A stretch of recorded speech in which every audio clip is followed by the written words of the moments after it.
Spending on Australia's public hospitals has increased by an average of $3 billion every year in the past decade. Yet hospitals are still under strain. Ambulances are ramping outside emergency departments, waits for surgery are getting longer, and staff say they're burning out. Demand will only grow as Australians get older and sicker. There's no doubt governments will have to spend more, but with ever more pressure on budgets, they're going to need to be smarter about spending. Smarter spending, getting better care for every hospital dollar, is the new report from our health program at Grattan. I'm Kat Clay, and with me are the report authors, Peter Breadon and Elizabeth Baldwin. So Peter, what is wrong with hospital funding right now? Well, you mentioned at the start, hospital funding is growing really fast, and yet hospitals are still struggling to keep up with demand. And the big problem is that funding is unpredictable, chaotic, often insufficient, and it leads to continual bailouts of the system to top up the funding that should have been there in the first place. And why is that a problem? It means that hospitals end up not certain about what their funding is going to be next year, even late into the financial year. They might not know how they're going to staff certain teams. And they certainly don't have the financial security to plan and invest in multi-year productivity improvement initiatives. So this chaos in funding that we see for such a vital public service, it happens at the federal level with their contribution being too low in recent years. And it happens at state levels where states routinely predict that hospital spending is somehow miraculously going to decrease when they put out their state budgets. But then, of course, they top it up. And on average, in the last decade, they've topped it up by 6%, which is a really significant amount of money in a system that's worth around $90 billion. So for such a crucial service, under such strain, if we want to get more efficient spending, we have to get more rational budgeting. And so we've got lots of arguments and recommendations about how to do that. Peter, as soon as you start talking about hospital spending, I can almost hear the health professionals' hackles going up as they listen to this. And I mean, rightly so when they're working on the front line of a stretched system. But you're not talking about cutting hospital funding. You're talking about improving hospital productivity so each dollar is better spent. That's right. Because when you have that unstable, chaotic, inadequate budgeting that I spoke about, you don't have the incentives or the resources at the hospital level to improve productivity and efficiency. And that's what we found when we looked into best practices that are scattered across Australia, when we looked at what's happening around the world, and when we looked at really detailed analysis of hospital cost data. We found that the variation in costs between different hospitals is really huge, and that there's a massive amount that can be gained just by spreading best practices and, as you say, making those hospital dollars stretch further. Liz, one of the things you've studied in the report is how varied the cost of common operations are across the country. For example, the cost of a knee replacement varies by more than $13,000 in Victoria. What is driving this variation? You talk to anyone in a hospital and they can tell you that every hospital does things in a slightly different way, from the way they use their staff, whether it's a nurse or a nursing assistant who does particular jobs, the way they organise the discharge of their patients, how many routine blood tests are ordered when someone's staying. And all those differences add up to big differences in the cost of a particular procedure or a particular admission. But we wanted to take a look at that kind of variation more systematically. So we used data on every single hospital admission in the country, and we adjusted for patients' characteristics that might affect the complexity and cost of their admission. So these are things like a patient's age, how many coexisting health conditions they have, and their socioeconomic status. We also adjusted for fixed hospital characteristics, like whether they're in a regional or remote area, things that might affect the cost, but that they can't control. Even after we did all those adjustments, we still found that there's really big unexplained differences in the cost. So you mentioned one example. Just for a fairly simple routine procedure like a hip replacement, we found that can vary by up to $15,000 from the highest cost hospital to the lowest cost hospital in Victoria. It's the same for caesareans, one of the most common reasons people go to hospital. If you go to the most expensive hospital in Western Australia, that costs taxpayers about $13,000 more than at the lowest cost hospital.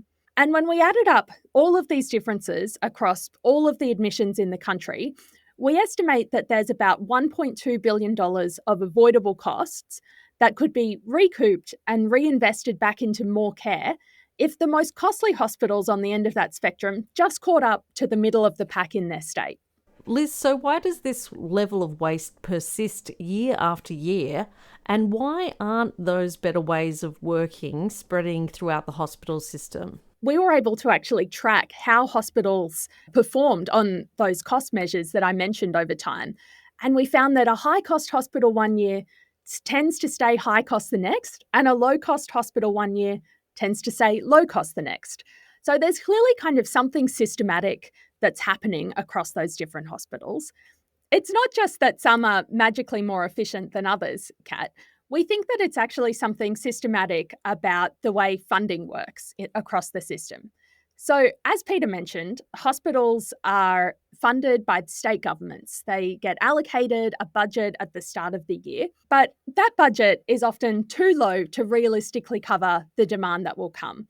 Often, it's actually a fall in real terms from what was spent last year, which almost never happens when we have an ageing population, increasing demand as people are getting sicker and living with more chronic conditions. I think my favourite term in your report is the one that says these bogus budgets. These bogus budgets, that's right. They're wishful thinking budgets because that almost never plays out in real life. And instead, we see these bailouts at the end of the year.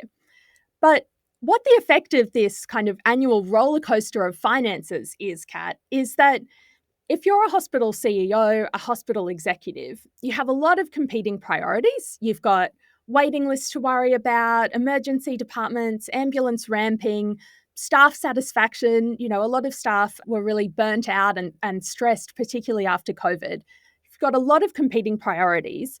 And if the budget that you've been given isn't realistic to start with, and there probably will be a bailout at the end of the year, it's easy for productivity to fall to the bottom of the list. And it's also hard, in a practical sense, for hospitals to invest in productivity improving initiatives. So we think that's a big reason that we have this persistent waste year after year, because the budgets have been broken. Peter, Anthony Albanese wrote to the states about their health spending. Did you want to talk a little bit about that before we get into what governments can be doing? Yes, it's a live debate and a very hot one. The premiers and the chief ministers have expressed outrage that the prime minister's calls on them to trim costs. And I can see their side of the story here because since the federal government placed a cap on their share of growth in hospital funding, the states have borne 3/4 of the extra spending. So that's clearly a problem. And they feel like that is the big thing that needs to be solved. But from the Prime Minister's point of view, we have seen costs spiking. We have seen these signs of avoidable costs or waste in the system. And so the federal government wants some reassurance that, this isn't going to continue forever. They're not just tipping more money into a system where costs will keep spiraling higher and higher without necessarily benefiting patients. So we really tried to focus on a compromise that could help these warring parties come together and agree a new kind of hospital deal, one that would set the system up for success over the long term. Liz has mentioned that there's these cycles of bailouts. Who's responsible for stopping this, and how do we stop these cycles? Is it just a matter of being very realistic about how much hospitals actually cost to run? That's right. We say that you've really got to, like many other countries do, base hospital funding on the predictable drivers of spending growth. That is population growth, it's populations getting older, and it's people needing more treatments per person over time. Other places have built that formula into how they plan budgets. They've provided multi-year funding for hospital systems, and even in some cases looking at providing multi-year funding for hospitals.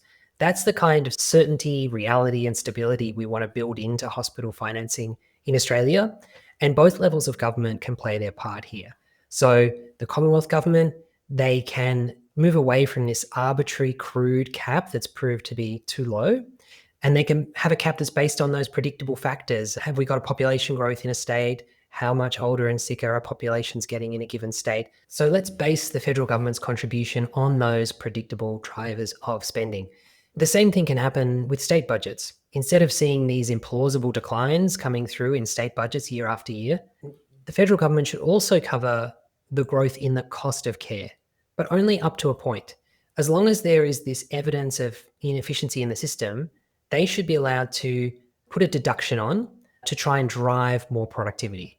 Because it is a big ask for the federal government to be exposed to cost growth in a system that they do not directly control. Now, we argue that that deduction is fair to drive productivity, but they should give that deduction back as a sweetener for states that adopt pricing reforms.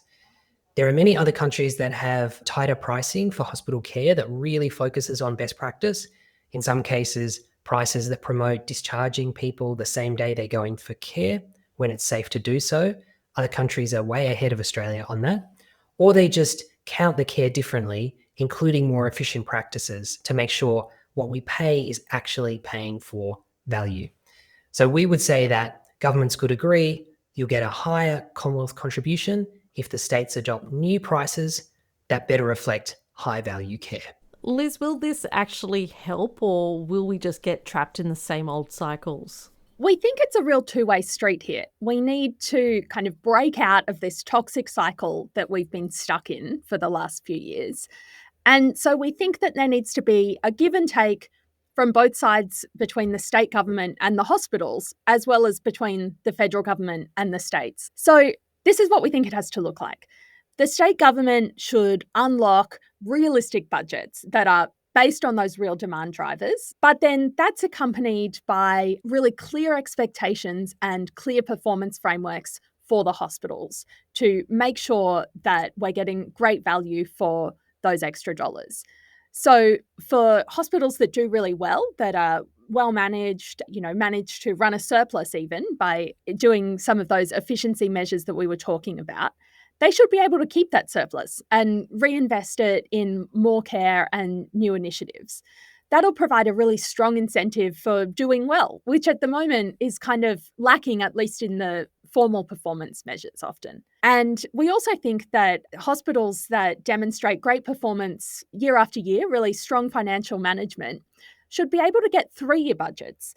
These are multi-billion-dollar organisations, Kat, and there's not many other businesses that size that don't plan on a multi-year basis. So we think that where hospitals have the capacity to do that, it makes a lot of sense for them to be able to plan and invest on a larger timeline, like those other highly sophisticated businesses that they essentially are. But then on the flip side, there also needs to be an escalating series of interventions for hospitals that look like things are going off track. So it's not all check and no check, Kat. It's support from the department where there are concerns about some of the cost control that's in place, maybe some help to identify any issues that are emerging. And then if things are still going off the rails, maybe some stronger intervention, and an advisor from the government might join the board to keep a really close eye on the decisions. And then in the event that there's multiple, large or repeated deficits, the CEO or the board might turn over. We think there really needs to be a clear consequence. This has happened before in other countries. In England, when National Health Service organisations ran over budget in the early 2000s, CEOs were more likely to turn over. And after that, performance improved. So we know that hard consequences can really help with enforcing the best practices in the sector. But that's only fair if that's accompanied by the better budgeting practices that we're talking about. Peter, we've talked about some serious issues here and serious consequences for not making effective use of those budgets. What else needs to change in the system? There's many best practices we've briefly touched on here today that can reduce costs. We spoke about sending patients home earlier when it's safe to do so. We send 1 in 200 knee replacement patients home the same day. In Canada, it's surpassed 1 in 5 and getting up towards 1 in 4. and they were where we were just 10 years ago. So that's one great example, but it also goes to the hospital system as a whole and how it's planned and managed. It's not all things that hospitals can do, even with the right budgets, support, and incentives. You also need to use the purchasing power that the state has to get the best value for money. And we've seen New South Wales as the furthest ahead in Australia here, where their central procurement includes things like all hospital meals and uniforms, as well as a lot of equipment. We can use that purchasing power better in other states, and small states can join forces with big states to get a better deal. And there's also a clinical dimension to this, which is you can consolidate some high volume surgeries into individual sites where they do a lot of them. And that means you get them done more cheaply. It means the team is more practiced at doing them. So you also improve quality and safety. So it's a double win for efficiency. So those are the kind of things we want to see: buying in bulk, consolidating activity, and in the case of Victoria, amalgamating the governance or sort of senior management tier of hospital sites, because there are more hospital networks in Victoria than there are in the rest of the country combined. And that just leads to fragmentation and inefficiency. So look, those are some of the things about setting the whole system up to succeed, as well as getting the incentives right at the hospital level. Liz, one last question for you. What happens if we don't fix this? We really don't have much choice. Hospital spending is already gobbling up a lot of state budgets. It's already the largest spending item for most state governments, just based on the trajectory we're currently on. Our population is aging, new treatments are constantly being developed, we're living longer with more chronic conditions. We estimate that just in the next decade alone, hospital spending per person is going to increase by a third. And those spending pressures are already starting to be felt at the state government budget level. Just this year, the ACT government introduced a new levy on taxpayers to pay for its hospital bailout. Ratings agencies like S&P are warning that this persistent cycle of bailouts and overspending can't continue, or it'll start to become a concern for states' credit ratings. So we think that something really needs to shift here. And our concern is that if we don't take the opportunity now to do this in a smart way, to spend smarter and be really targeted about where we're trying to get the best value out of every dollar, the other path that we might be forced down the track is austerity. We've seen in England, the National Health Service was starved of new money. For a decade, its per-person funding was flat. And that's led to serious consequences for the quality of its health system. Waiting times are blowing out. And in fact, it's the poorest people who have experienced the biggest declines in access to care. It's also been really detrimental for staff in the NHS. They're really overworked. It's really damaging to morale to work in crumbling buildings and not be able to serve the patients that they're meant to serve. So we think that it's really important that we take stock now before we're in that crisis state and work to get the best value out of every dollar that we can. Thank you so much, Peter and Liz. If you'd like to read our report, you can read it for free online at grattan.edu.au. And you can also make donations to Grattan on our website as well. We do rely on your kind support because we are a not-for-profit organisation and put our work out into the world for free. If you'd like to contact us on social media, find us on all networks at Grattan Institute. And please do take care, and thanks so much for listening.